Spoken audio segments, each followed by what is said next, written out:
Thank you so much for joining this episode of Politics for Parents. I interviewed Harrison Haynes, who is the founder of Digitally Intentional. He is an advocate for tech safe practices and families, for tech regulation. And his goal is really to prevent our children from experiencing some of the things that he experienced as a younger person online, and only a few years ago. He's quite young. He's still finishing his degree, but he is also a force to be reckoned with. He is active with the governor of his state in Virginia, Glenn Youngkin, on putting policies in place in Virginia to regulate big tech. He is an advocate for federal regulations of big tech, such as the Kids Online Safety Act, which since our interview has been reintroduced in the Senate by Senator Blumenthal and Senator Blackburn. Yes, that's right. A Republican and a Democrat working together on a bill that had previously, in the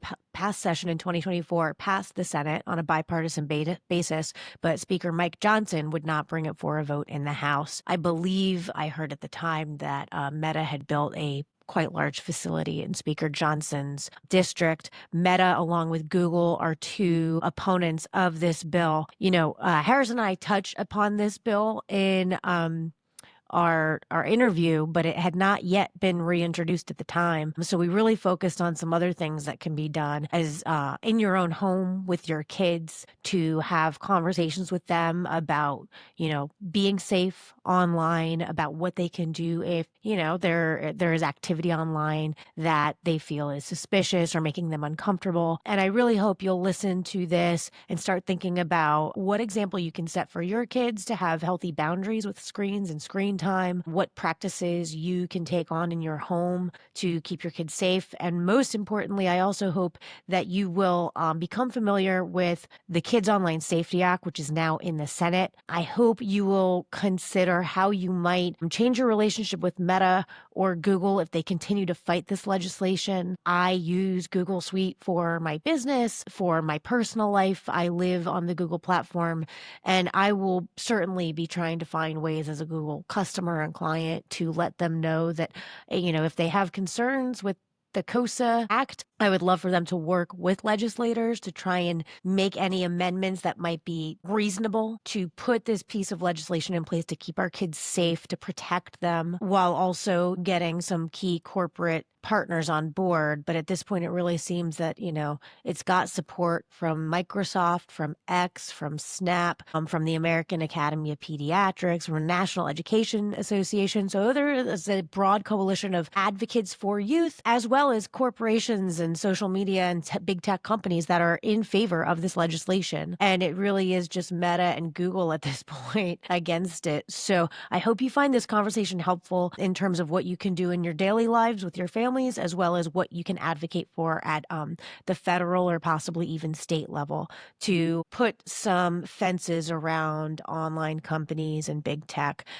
where we know that they need to do a better job of preventing our kids from kind of being, sitting ducks. Thank you. Okay, so Harrison Haynes is here with Politics for Parents. Thank you so much for joining us. I know you are an incredibly busy young man because you are the founder of Digitally Intentional, so your own organization. You are an advocate. You have made a lot of policy change working with the governor of your state in Virginia, Glenn Youngkin, and you are a college student. You are working on your degree Yes. right now. So you are a busy and admirable young man. So thanks for taking some time to spend time with me and talk to, the parents listening here. And I think it's really great to have someone like you with us on this discussion around social media, because you've been impacted by social media. You've lived it. And I think you've got a really great balance of kind of, a cautionary tale for those of us parents, because you've lived this, and great insights as someone who is now an advocate. So I'd love for you to just start off by telling us a little bit about yourself, what Digitally Intentional is, and also kind of your journey, if you don't mind. Yeah, absolutely. Thanks for all the kind words and thanks for having me. My journey towards being an advocate in this space is definitely not one that I like to share. You see so many advocates and survivors who are so empowered to share their story in ways that they can see it really creating Wake. For me, it's one of those stories that I'm embarrassed by. I was groomed online at 12 years old. I was an isolated and lonely teen. I was struggling to make friends in middle school, and I sought friendships in the only place that I knew how, the place that was culturally appropriate, that everyone told me that was normal. I went to online gaming. Through a process of multiple years, I had a difficulty navigating the challenges of that, and especially the aftermarks of that. I have continued to struggle digitally for a really long time in the way that I interact with social media, with the internet, with entertainment and content. And so when I went to university, I gave up my smartphone, and it absolutely changed my life. Yeah. Well, first of all, there's nothing to be embarrassed about. Yeah, I mean, you were doing something that, I mean, how big is the gaming industry, honestly? it's Like, humongous, like billions. I've told you, we were just chatting before recording that like I work in finance really as my day job, and I watch Bloomberg, and a lot of what they talk about is the gaming industry, the gaming Uh-huh. stocks. So that is a huge industry. Even when you talk about ed tech and kind of like Minecraft being used in schools, Yeah, I mean, I think the way I would frame it as a parent and as an adult who's made my own, share of mistakes in life and missteps along the way. I mean, you were in an environment that was normal, you were targeted, yeah, and there's a technology that's designed to keep you on a platform because there's money to be made by keeping you on that platform in the gaming exactly. industry. And there are bad actors, just like there are everywhere in the virtual world. We're all targeted by bad actors pretty regularly. Uh-huh. I think we need to think about cybersecurity maybe as just we don't click on spammy links in our email or weird text Yeah, messages on our phone. We also need to be very serious about how our kids are using these technologies because kids are being targeted too. yeah. Okay, so we talked a little bit about that, but what do you do now? Let's talk about digitally intentional. You also are a speaker. I know you were in New York recently Uh-huh. protesting outside Meta. So I'd love to, give you the chance to kind of highlight your work now. And I Yeah. think your mission, because you've taken, a really bad experience you had and you've Uh-huh. empowered yourself to now advocate for others so other kids don't go through this. And I think that's Uh-huh. important for people to know about. Yeah, so I started sharing my story over a year ago at Apple's headquarters in San Jose, and a lot of people really attached themselves to that story. A lot of parents who lost their sons, especially, really connected with me. And I worked my way into the policy sphere. So now I chair something called the Survivors Council. So I work with other survivors and I lead a team of survivors to partner with Congress and different nonprofit groups to help pass policy. I have realized over the past year that policy has moved too slowly to create meaningful, tangible change right now. Yeah. So digitally intentional was kind of spawned out of that frustration of change isn't coming fast enough. So it really started as a research idea. What if we gathered together a few dozen people who would be willing to get rid of their smartphone for 3 weeks in exchange for a minimalist dumb phone, like just bare bones features, texting, calling? What would that look like? And so we started with a pioneer participant, and we were building out the study. It was so fun, super incredible, getting research funding, IRB certification. I mean, all of it. We were going to use him for about a month as we put the study together. That was in December, and he still uses that phone. So, and it was never meant to be that way. Now we have all of these insights, and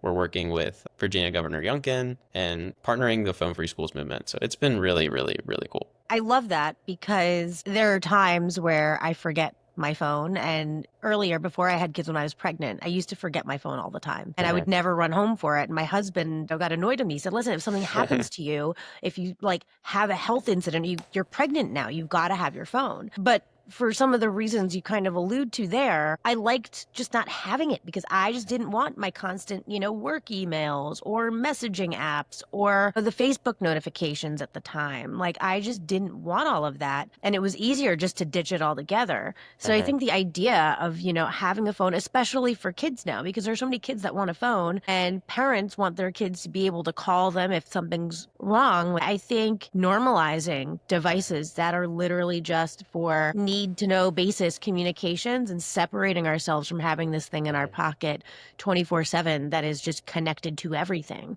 I mean, I've done my best to turn off the notifications on the different apps and everything. Like Facebook, for example, I turn off my notifications on Facebook, on Instagram. I've removed the apps from my phone, and now they email me if somebody Yep. comments or, oh, you're missing out on so and so's post. And I'm like, fine. That's why I removed the app from my phone. So I love that you're doing that. And to your point, you're right. Like policy is moving too slowly. But there have been some victories here and there. Yeah, absolutely. So I'd love to talk about the policy aspect for a little bit, and then we can kind of go back to this idea of like what we need to be doing in real time, because you're Yeah. right, the policy's moving too slow. The Take It Down Act did recently pass, which I know you've had a hand in, you've been advocating for. I know you've been working with your governor at the state level on certain initiatives. And federally, I had Nikki Reisberg on a little while ago talking about COSA and how COSA is such an obvious policy, a really necessary policy, the Kids Online Safety Act, I think it is, to Yep. regulate big tech and hold them accountable for the harms that they're knowingly doing to our children. And Speaker Johnson blocked that last year. I know there was hope that it was coming back, but as you say, policy is slow, although there are things to be won. So if you could talk a little bit about the Take It Down Act, why you think that was actually a win, and kind of what you're seeing on the policy side, so at least people have some understanding as to, I think what the job of our federal regulators are, right? Our federal representatives and our state representatives, they are responsible for regulation of these companies to keep us as citizens safe and our children. I don't think they're really holding up to, the requirements there, but at least we got the Take It Down Act. So can you talk to us a little bit about that? Yeah, absolutely. The Take It Down Act is something that's really special to me. As the chairman of the Survivors Council, there are so many parents, so many survivors that I have worked with alongside that have experienced the spread of their own intimate images. Yep. Fortunately, that was not my story. But to see that now that this law has passed through both the House and the Senate, is on its way towards Donald Trump's desk, hopefully in the next 72 hours. I would love to see that. It's so powerful to see that democracy is actually affecting technology. Again, it's really frustrating for me because it seems like democracy only works for everybody who doesn't have influence and power. And for the first time, we're actually getting leverage on social media companies that have sold us a lie. At first they had incredible utility. You got to keep up with your family. And then they brought in advertising. You know this. Yeah. And the algorithms to keep you stuck, they feed you more. And at this point, everybody's sick of it. And so I think that this window has started to shift where Facebook and companies like Facebook are realizing, okay, we actually have to pull back a little bit or we're losing everything because we're all tired. So I'm excited to see what keeps going and take it down. I've heard our executive leadership is interested in signing the bill. So I hope there's no friction. Yeah, I mean, I also heard of a story, I think it was here in New Jersey, where a young woman, was victim of AI generated images that were not of her, but some boys in her class had generated AI nudes of her. And there's no law against that right now because, again, to your point, regulation moves really slow. I don't think it takes a genius to kind of game out the ways these things can go wrong. And another thing, we chatted briefly about before we started recording is also when you talk about AI chatbots. And Meta is now, I'm seeing, releasing AI chatbots that are targeting lonely young people to make friends with them through Facebook. So they're releasing these AI chatbots through their platforms, targeting people like you were in that vulnerable stage to keep them on this platform, which to me is Crazy. Unconscionable. That's crazy. It is unconscionable. And I'll pull this down because it's relevant to our discussion. Careless People, I'm reading it right now with the whistleblower Sarah Wynne Williams. And it's funny because she talks about how she was in her 20s and the Arab Spring was happening and social media was really taking off. And she was a diplomat at the time working at the UN. And she saw this incredible opportunity for social media to be a force for good and democracy globally. And I remember I got really pumped about social media at the same time. I was in public policy grad school and I helped start a digital advocacy firm leveraging these types of movements. So to go from that, I want to say it was naive, but it's not. There were so many of us that wanted good out of this. And now we've seen how horribly it's gone wrong because of leadership. Unethical leadership, right? Unethical leadership, willing to do anything to make money and have power and just do what they want without any regard for people like you, for people like my kids, for the countless of vulnerable people, vulnerable to these technologies, and also the people that are just vulnerable to the misinformation. I mean, the number of people that are skew to the older age groups that say they get their news on these platforms, Mhm. and people knowingly sharing misinformation and the bots sharing propaganda that they're feeding up. I mean, it's really gone horribly wrong. So anyway, so at least, we have the Take It Down Act, which is one Yeah. modest step. Yeah. It's a stepping COSA stone. was defeated. Let's talk a little bit about that, because I know you Mhm. advocated for COSA, and yet again, that I had a hand in defeating that. Mhm. So let's talk about COSA a little bit. Talk about why you support this bill, why you think it's important, what Mhm. people in your age were kind of hoping to achieve it, and how Yeah. you guys are feeling now with where it is. Yeah. I think for people in my age group, we see the power, like you were saying, in social media. We Yeah. see that social media has the power and influence to actually change the world for the better. Lately, that's not been the case. Social media has been a catalyst for incredible corporate profit and by any means necessary. If someone has to be exposed to body dysmorphia content that keeps them engaged, so be it. Yep. If a 13-year-old has developed a porn addiction through Instagram, so be it. And that's been deeply frustrating for my peer group and also all of my friends and coworkers in the policy space. We were deeply excited for COSA.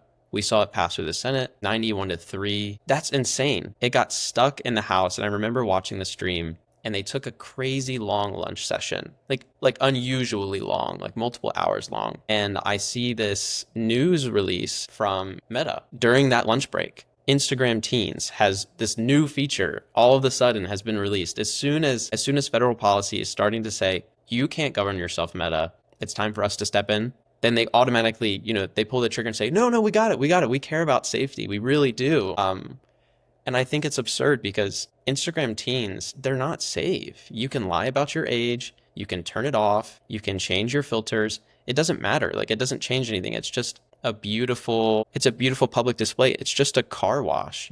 There's no actual maintenance. And that was really frustrating for me to see the power of corporate profit in the fact that so many people have spent so long to push this policy just for something to change on the surface and nothing to actually change deeper below. Yeah.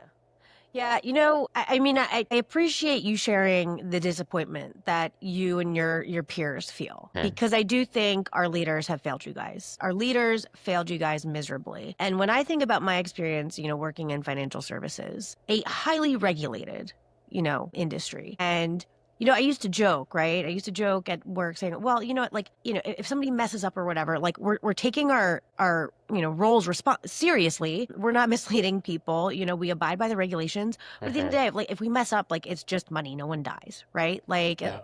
I'm not saying like Bernie Madoff is fine. No, I'm not. I'm saying there's a reason for regulations.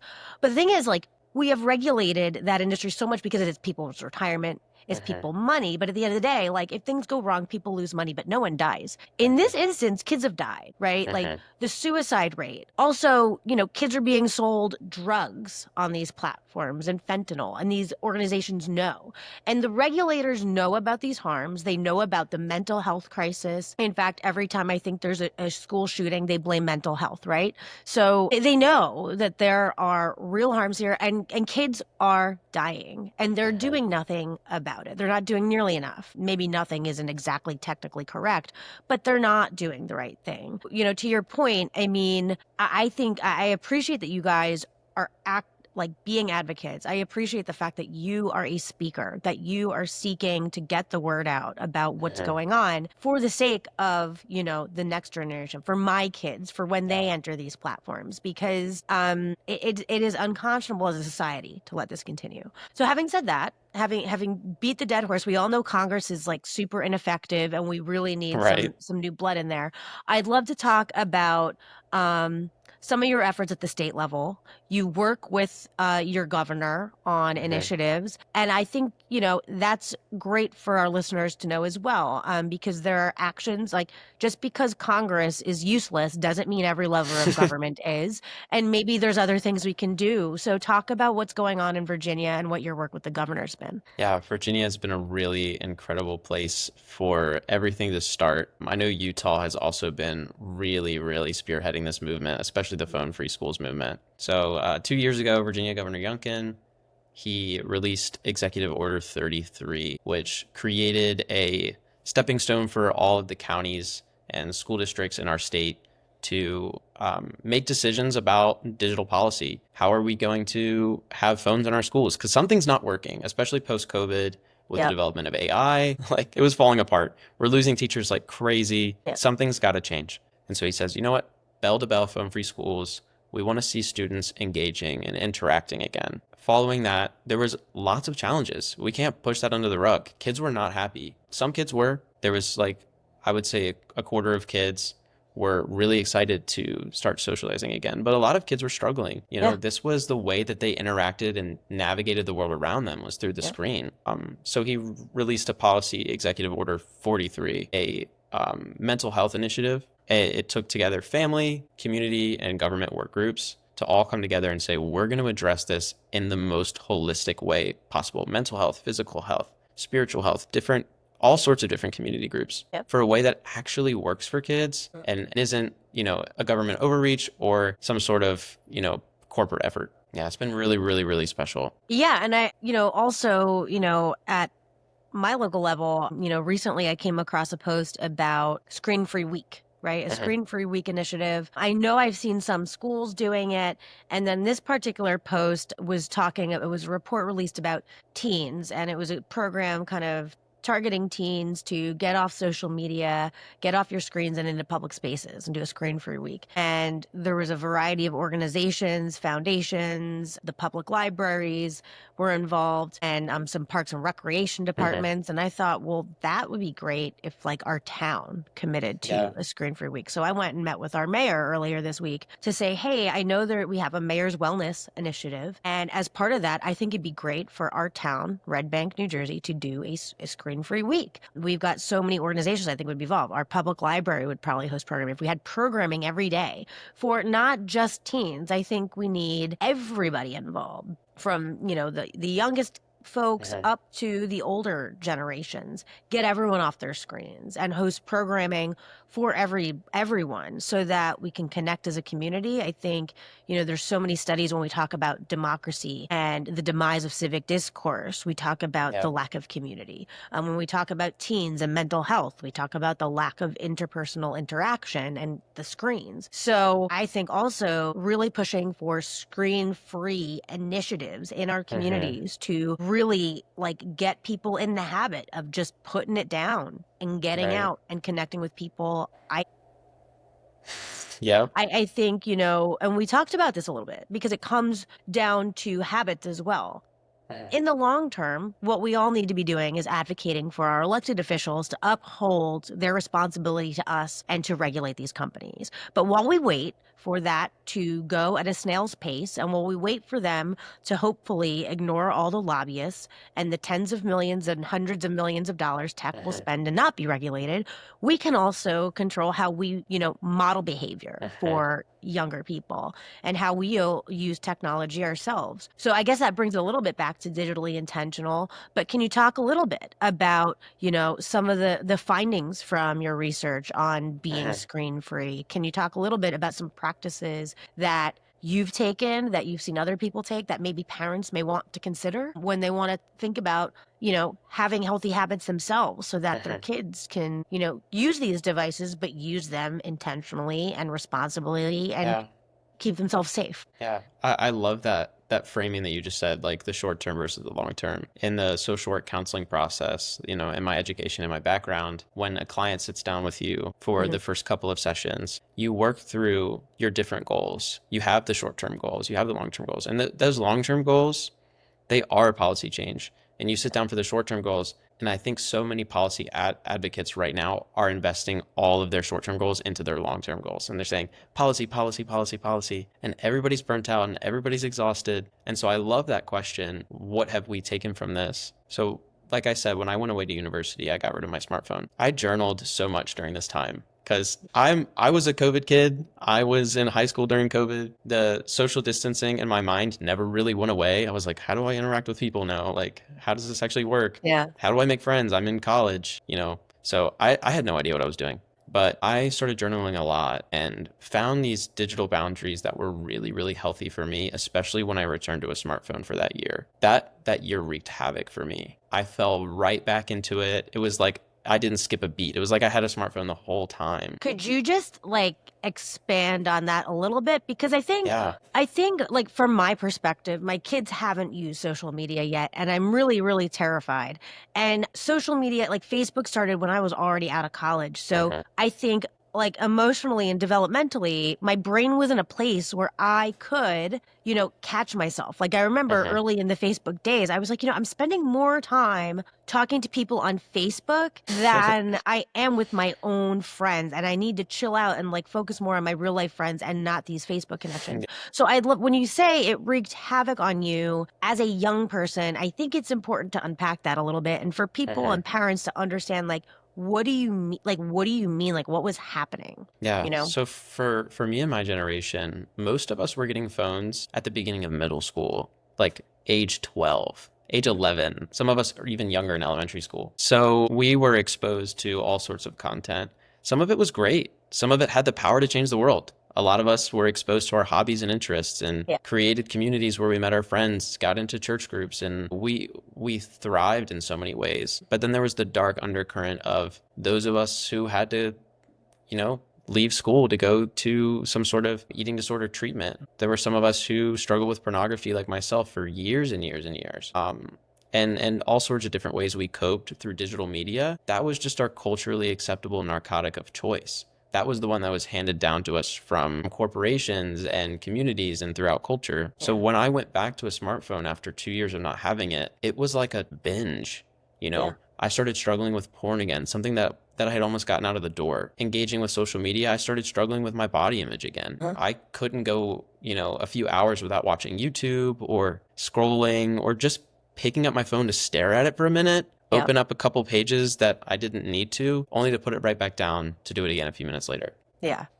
And I think there are so many adults too that don't realize that they have those kind of habits. I know for me, I think when I saw Mark Zuckerberg in the rotunda for inauguration and Kosa had been Hmm. defeated and I knew what he was doing, I said, you know what? Like, I'm just gonna delete the apps from my Hmm. phone because I don't like they've turned us into their profit centers, right? We are revenue centers Yep. for these organizations that are actively doing things to harm our kids. They know it. They don't know why they need so much money, but they seem to. And the more money they make from us, they use it to then defeat bills like KOSA, which just makes Hmm. sense, right? So deleting those apps from my phone, I tell everyone, was one of the best decisions I made Yeah. because I can just use my phone now. I use it more intentionally. I'm like, okay, let me just check my work email because I was waiting for someone to get back to me. Or let me just, see what the weather's going to be like in a few hours because I have a Girl Scout meeting after school or something Yeah. like that. Now it's useful to have that technology in my pocket without those apps. I also tell people I'm shopping far less without Instagram in my life and without Instagram on my phone because people will tell me, oh, well, I like to see pictures of my friends from around the world and I like to keep up with people. And I said, I like that too, but those platforms stopped serving that purpose for me long ago because most of the stuff I see is sponsored content. Most of it is commercials. I joke. I'm like, Instagram knew me so well because Yeah. they were constantly hitting me with retinol ads and skin creams for women over 40 Yep. and hair loss products. And I was buying all these things and I was not keeping in touch with people. I was Hmm. not consuming content that was thoughtful or interesting. It was either stuff that enraged me because they knew what made me mad. And then it was, sponsored content, it was ads, and it was shopping. Yep. So I think that's just a really important point to harp on, not to Hmm. shame anybody, not to, kind of wag a finger at people who are doing these things, but just to wake people up and Yeah. say, this is really what these companies are doing. And by using these apps and allowing them, they collect data in the background too. They Hmm. collect so much data on you in the background that they turn around and sell people. Hmm. And especially just removing it from your phone and using it less, they're not able to do that. Like I turned off Instagram's ability to track me and I read some like, Fast Company article or a Wired article about how to really reduce the data they can they can collect on you. And now if I'm reading an article, sometimes I'll just see a gray box in the middle of the article and it like tells me like that's where like sponsored content is supposed to be, but Really? I've turned off those features. You haven't given them that info. And so, there's a few things that people can do like that. But I think to your point, I mean, now that I'm not spending as much time scrolling, I'm Uh-huh. reading more. And I love to read, and that makes me happier. And I'm consuming what I know to be, better information or stories or something that's well written. Uh-huh. So you're right. I mean, you get a lot of time back in your life when you're not spending it doing that stuff. Yeah, I found it really interesting that you were talking about you were consuming content that wasn't interesting to you. I read this study recently that was talking about how short form content like Instagram Reels or just scrolling through your page, TikTok or things like that, how it actually hijacks your brain chemistry. And I found it blew my mind. I thought, it's the content that you love seeing that actually is pleasuring your reward center in your mind. And that is true, but it's less true than the secondary option you would have never thought. I've really noticed lately that these short form media like content companies, the platform is releasing a lot less interesting content. Like it's kind of junk. It's really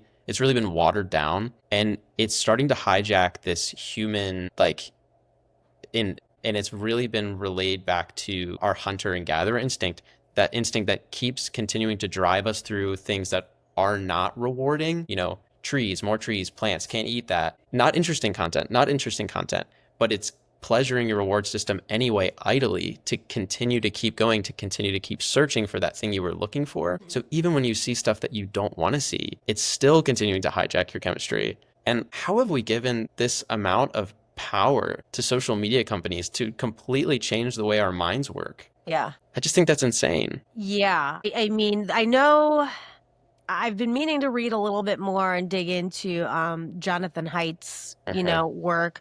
I think After Babel Yeah. is one of his pieces, and now I've seen him collaborating with a lot of people that are not just talking about how social media rewires our brain and the harm it does, but also working with people that are aimed at, again, getting people back into civic engagement and community and connecting with those in their community, because that's kind of like the way back. Uh-huh.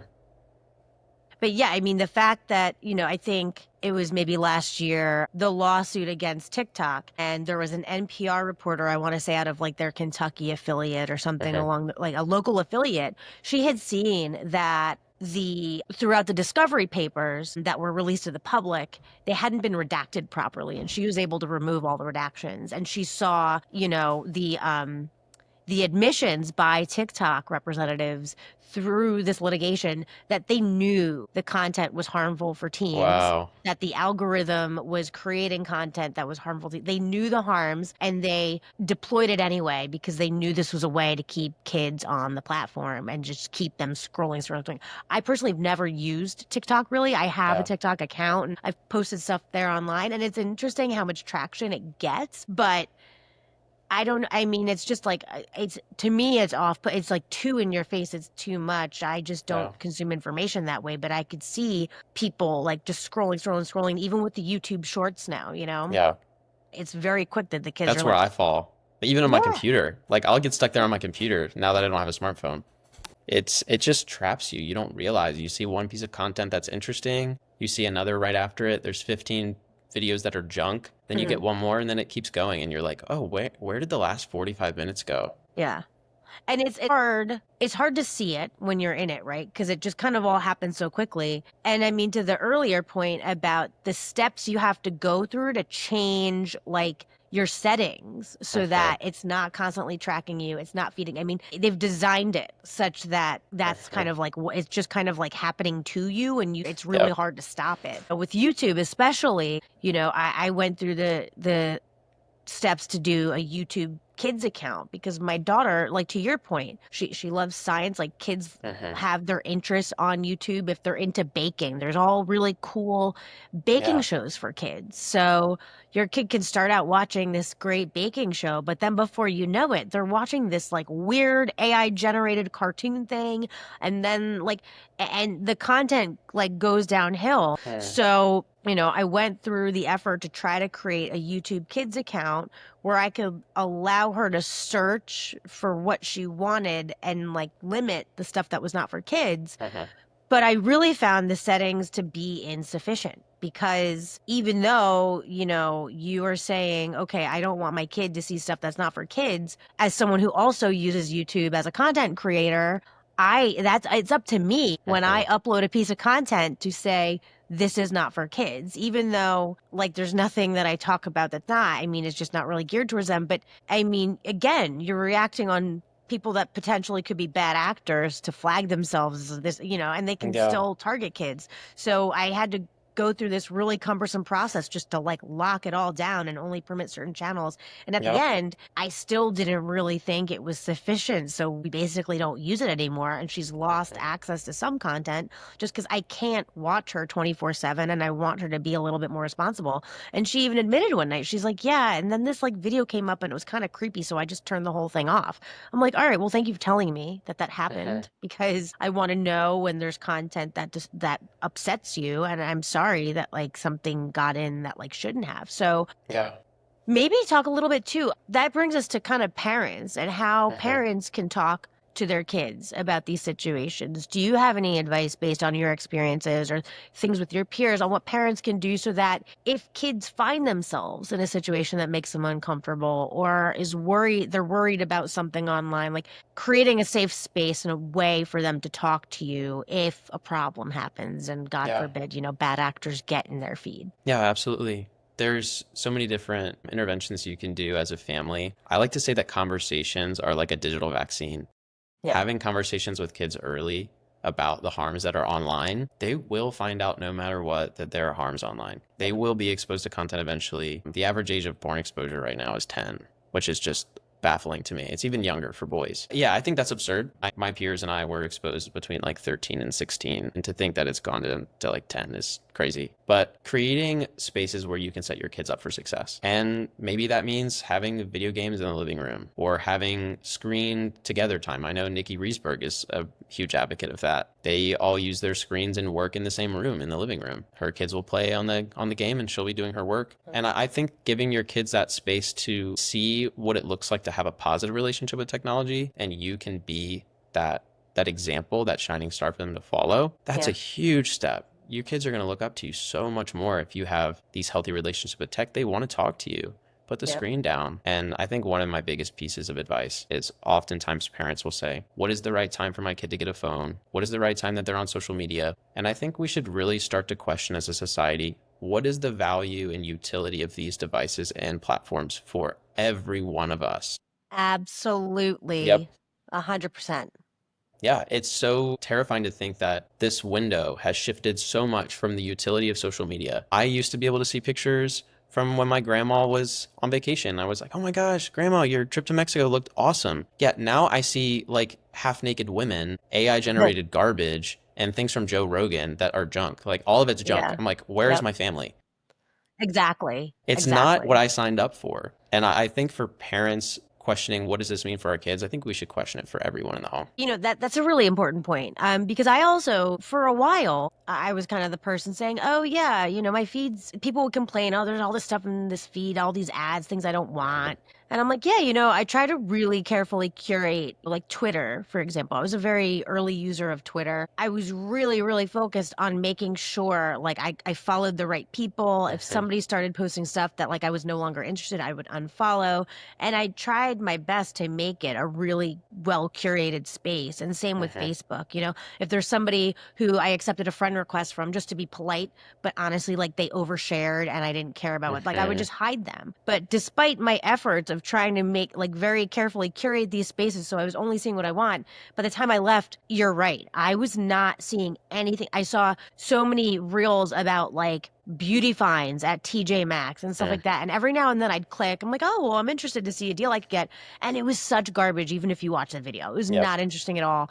And that's when I was like, I'm not losing anything by getting off these platforms because for Mhm. every one post I see that maybe is relevant and interesting, everything else is just garbage. So what I've done is I Mhm. still use these platforms because a lot of people do. You need to, right? I'm on a committee for a 5K where we're trying to recruit runners for this event. So I'll go to the local running groups and I'll post something online.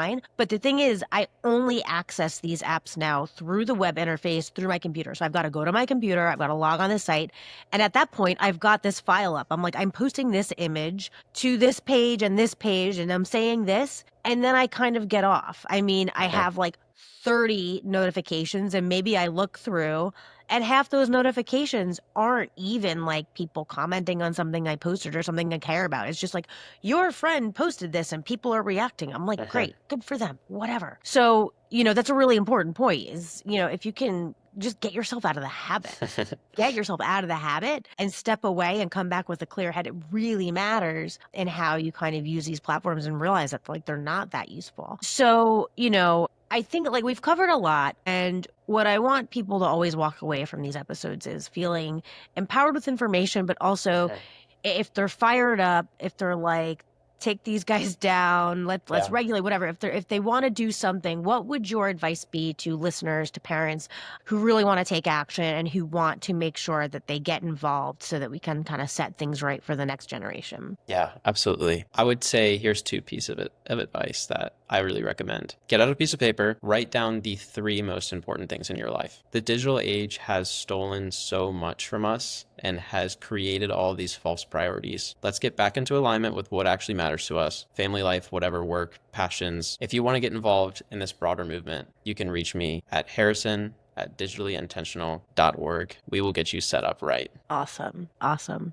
Well, I love that. So thank you so much for your work. On the advocacy front, is there anything coming up? Like I said, I know you were protesting Uh-huh. at Meta recently. Is there anything else if people want to support the cause or Yeah. show out for some of these advocacy organizations? Is there anything that they should be following or doing or any Yeah. way to jump on the bandwagon there? Hey, well, President Donald Trump has not signed Take It Down yet. We still have time to let our voice be heard, post online, post on your LinkedIn, Facebook, anything to leverage the platforms that are going to be hurt by this Yeah. and make your voice known. This is a democracy. Awesome. Well, thank you so much for your time. This has been Yeah. a pleasure. Keep up the great work. And to your parents, I just want to say your parents have done an awesome job because I think like I love seeing younger people doing the kind of stuff you're doing and just Yeah. taking their experiences and using those to shape how they see the world and empower themselves to try and create a better world for Uh-huh. those that come behind us. So thank you for all of that. Yeah.